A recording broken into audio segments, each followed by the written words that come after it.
Hi guys, it's Jess from Honest Fiction and welcome to the start of another reading vlog. So I am going to be reading the Shadow and Bones trilogy, the Grishaverse. I've had this on my TBR for so long, but the new show is coming out in April and I really wanted to read it. So this is going to be a spoiler-filled reading vlog. I'm going to be honest, I don't know anything about what happens in these books. I know there's a lot of world building. I know it was written by Leigh Bardugo, and I read Ninth House by Leigh Bardugo and really enjoyed it. I know very, very little. So I'm very excited to jump into this, and it is about 6 a.m. on Monday. It's very, very early. So I am gonna finish getting ready for work, and then I will check in with you guys after I've read a little bit. All right, guys, I have a little bit to update you on. I am on chapter 7 of Shadow and Bone, and I'm really liking it. I also totally caved and bought the Fairy Loot edition because it's so pretty. So I'm excited for that to come in. I'm hoping to show you guys that on this vlog. But anyway, I have a few questions. One, I feel like, are we supposed to ship Alina and the Darkling? Because I've seen people reference like, oh, if you like Alina and the Darkling, you'll like whatever, whatever, which makes me think that they don't end up together. And like, I feel like the beginning of this book is really hyping it, so they're gonna end up together, and I'm gonna be kind of disappointed if they don't, because the Darkling's kind of giving me like Rhysand vibes. It's very early into this book, but that is just currently how I feel. So yeah, I'm liking the world a lot. I think it's really cool how like Alina and, oh my gosh, I forget the guy's name, I'll put it somewhere, grew up in this orphanage together, and they have this really close bond, and she has a little bit of a crush on him. And then it turns out that she has like the Grisha powers, and I think her power is like a light or something like that. So I'm enjoying it a lot. It is giving me very like, it's very reminiscent of like old school YA, which it is, which is fine. Like I kind of wish I read this sooner. It's been on my shelves for so long, and I just kept putting it off and putting it off just because everyone kept saying Six of Crows is like so much better than the Grisha trilogy, but I'm really liking it so far. So we will see how this goes, and I will check in with you guys after I've gotten about halfway through the book.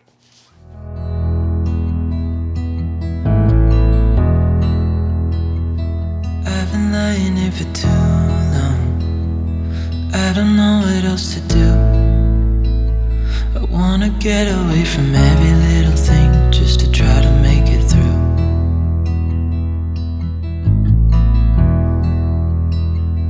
I've been thinking about my options, every detail in my head, but it doesn't really matter, nothing matters, so I cry instead. Good morning, everyone. It is super early on Friday. I just got a giant coffee with an extra shot of espresso because I stayed up until 2 a.m. finishing Shadow and Bone and starting Siege of Storm. I really meant to vlog right after I finished Shadow and Bone, but it was really late and I had to start Siege of Storm because I just needed to know what happened. So I'm loving the series. It's so angsty and fun, and it's just a good time. I'm really mad at myself for sitting on it for so long. I don't know why I didn't start it earlier, but thank you, Netflix show, for pushing me to start this. So very excited.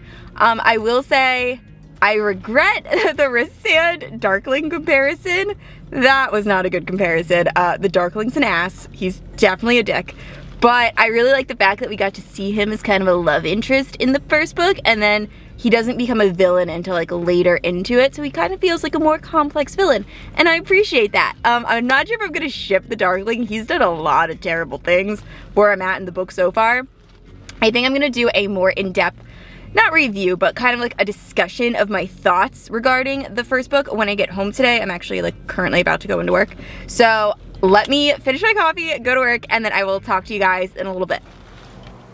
Hi guys, so I figured I would do a quick recap of what I thought about book 1 since I wasn't really able to talk about it because I sped through reading it and didn't have a chance to vlog. So I really enjoyed this first book. I think it sets up the universe so well. I will say I had some issues with pacing. I felt midway through when they're kind of, Alina's doing her training sequence with the other Grisha, that went really slow. It took me so long to get through that part, but once she kind of realizes what's going on with the Darkling and that his motivations aren't exactly what she thought, and she runs away, oh my gosh, I couldn't put the book down. Like, I just flew through it. It was so good. So I think there were some pacing issues, but I also feel like typically in a first book that happens. Like the first book's really like setting up the world, building the characters, so on and so forth. As far as the characters, I love Alina.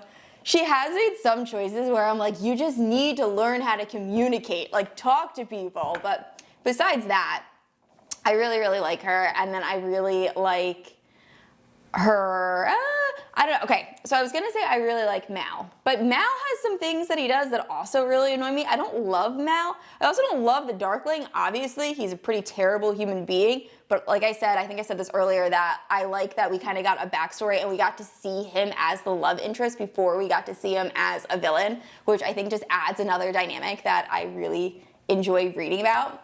But I like the characters, I really like the world, and I'm enjoying this so much more than I thought I was going to, so that's fun. I'm about 6 chapters into Siege and Storm, and also enjoying it. A lot of this has taken place on the water so far, which is a different setting than the previous book that I'm kind of liking. I really like the whole like pirate aspect, so feeling that. And yeah, I will say there was one part I was like, I had to put the book down because Alina and her friend had just gotten, Alina and Mal had just gotten like re-kidnapped by the Darkling, and Alina's like pleading for his life, and the Darkling's like, I'm not cruel, like I'm not gonna do anything to him. Mind you, the previous end of the book, the Darkling had just been like, I'm gonna throw your true love overboard and you're gonna watch him be devoured alive by monsters. So like, I think Alina was justified in being like, hey, please don't kill my friend. But I just thought that was funny. But anyway, I'm really liking this. My husband and I are going away this weekend. We're going to my in-laws, so I don't know how much reading I will get done. I'm hoping to finish this series by the end of the weekend, so that way I can do a review video on it, but we'll see if that happens. If not, I'll just push it back a week. And my Fairy Loot special edition is supposed to come in tomorrow, so I will definitely show you guys that. And that's it. So I guess I will check in with you guys a little bit later.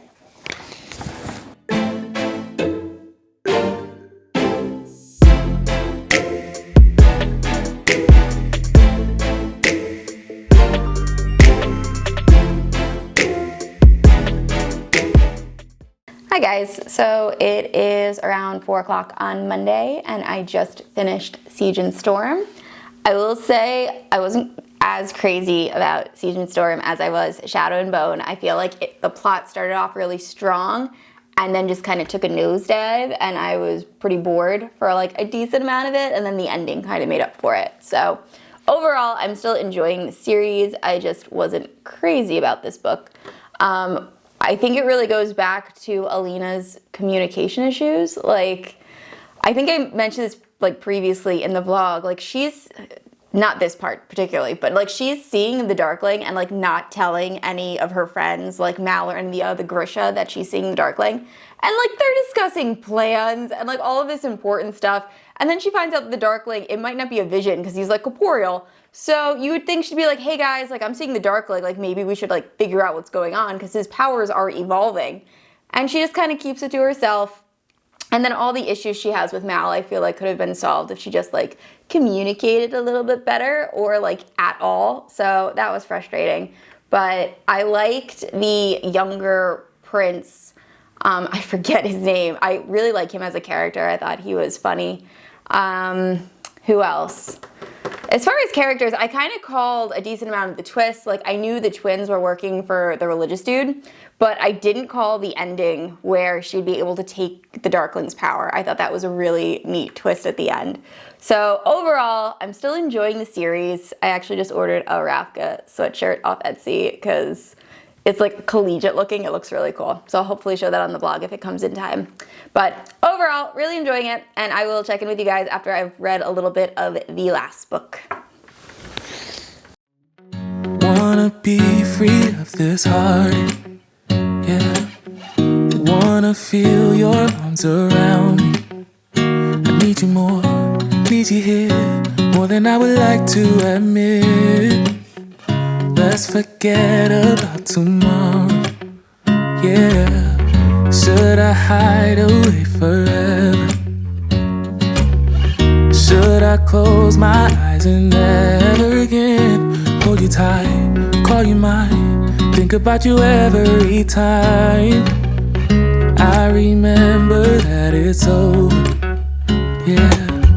You never break, you never lie, you're never ever scared of the dark. So why am I the one who cries? I'm so afraid to be left behind. I think about... Hi guys, so I thought I brought my wide angle lens. It was not in my camera bag, so I'm sorry that this is just an up close and personal view of my face. But anyway, I wanted to let you guys know where I'm at with reading. I'm on chapter 7 of Ruin and Rising, and I think I like Shadow and Bone the best so far in the trilogy. I just feel like this one also has some pacing issues.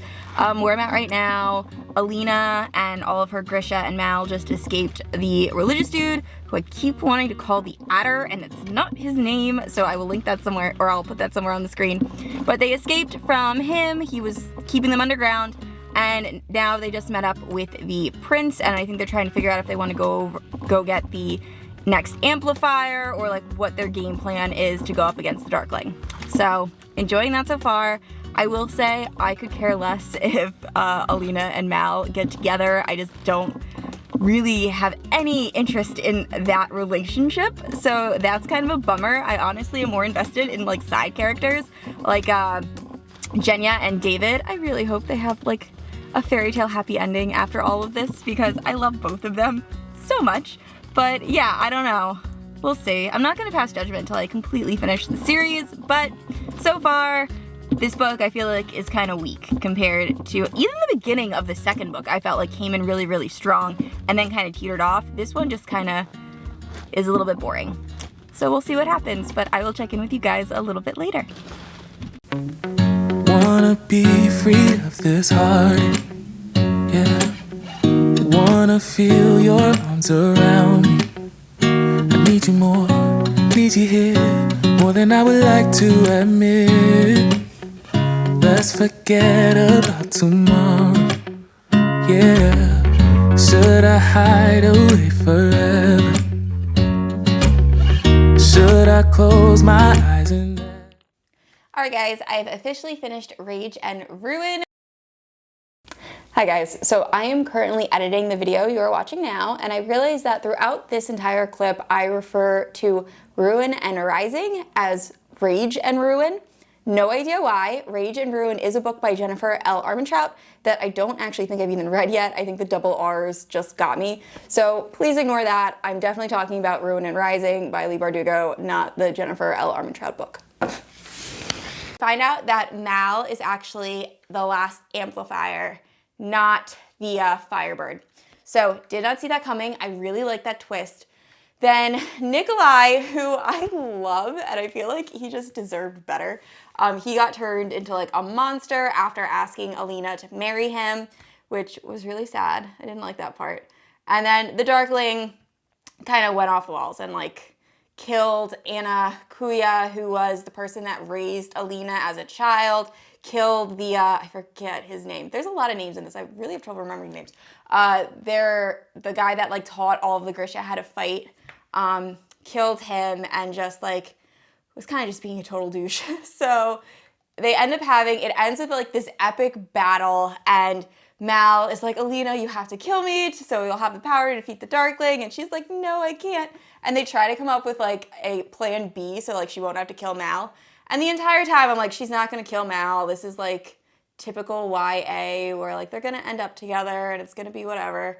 So anyway, I think this plan's going to work. It ends up not working. And then she has the knife at Mal's heart and he's like, kill me. And I didn't think she was going to do it. And she does it. And she kills Mal. And I was so happy. I was like, oh my gosh, this is crazy. Like typically books like don't kill off one of the main characters. And then I was like, this is great. First of all, I don't really love Mal, so I was like all about this. But I was like, oh, this is like really more complex. Like now she's gonna have to like rule without Mal. Well, then it turns, and then I'm hoping like she's gonna marry Nikolai, even though he's a monster, but that's just me. So then she loses her power. And I did not see that coming either, but then it turned out that a lot of other people like gained the ability, like the lower class citizens like gained this light ability, which was really cool. Didn't see that coming either. Love that twist. And then she kills the Darkling, who I was still kind of afraid she was going to end up with. I know she like, I knew in the back of my head she didn't because, like I said in the very beginning of this, everyone always is like, if you ship the Darkling. But anyway, I was kind of getting nervous that like something might happen there. And she killed him. And I'm like, this is great. I didn't like the Darkling. I didn't like Mal. They're both dead. Only one alive is Nikolai. Love him. Or she could just rule by herself. And that would be awesome. I was very, very happy. I was really enjoying this ending. Then Mal survives and like takes a breath. And I was like, what the fuck? I did not enjoy that part. So apparently Mal survived because I can't say this name, guys. Mortsova's like power, like when he got stabbed, it was only like Mortsova's power that was destroyed or something. Please let me know in the comments because I feel like I did not understand this part at all. Because if that's the case, wouldn't the stag and the dragon also have survived if like you stab them and it's just like the Mortsova's power part that dies? It seemed very convenient that he somehow was able to survive this stabbing, but she was able to obtain all 3 amplifiers. It was just very frustrating, and I really hated it. And then we get to the ending, and it's very, like, cliche ending where she ends up running the orphanage with Mal. They end up together. She doesn't have eternal life anymore because she lost all of her powers. I was very happy David and, oh my gosh, Jenya, they ended up together. I did like that. And then the other really snarky Grisha, all 3 of them end up training like the new kids that are going to end up being Grisha and all of that. So like I did like that aspect. But overall, I hated the ending. I really didn't like it. I wish Alita could have like ruled by herself, or like I wish Val had died and the Darkling had died, and maybe she just kind of like chilled out and helped Nikolai like rule his kingdom because like he's going through some shit now. But I don't know. So that's my feelings on Rage and Ruin, which kind of gives you an idea of how I feel about the ending. So, or how I feel about the series as a whole. I liked the series. I do think I will be rereading this in the future. However, I didn't like the ending. I think the first book was definitely my favorite overall. I loved the characters in this. I really loved the world. I thought the Grisha aspect and like the different classes of people kind of, and like really the whole premise of who is good. Like the Darkling definitely wanted what was best for Ravka, but he went about it in like the completely wrong way. But like you could see why he was doing what he was doing. And I really liked that in the story. I liked having a more complex villain. However, overall, I don't know. I would probably give this like 3.5 out of 5 just because like the first book was so good and then it just kind of, the second book, I didn't like. I probably, if I reread this, I'd want to skip the second book. I won't. But like the second book was just kind of eh. And then the third book was like eh, but then got really, really good, followed by really, really bad. So anyway, I'm going to end there because I'm just rambling now. But those are my thoughts on the Shadow and Bone trilogy. I hope you guys enjoyed. And if you don't know, I post new videos every Tuesday and Sunday. And if you haven't yet, please like and subscribe to my channel. And I will see you guys next week. Bye.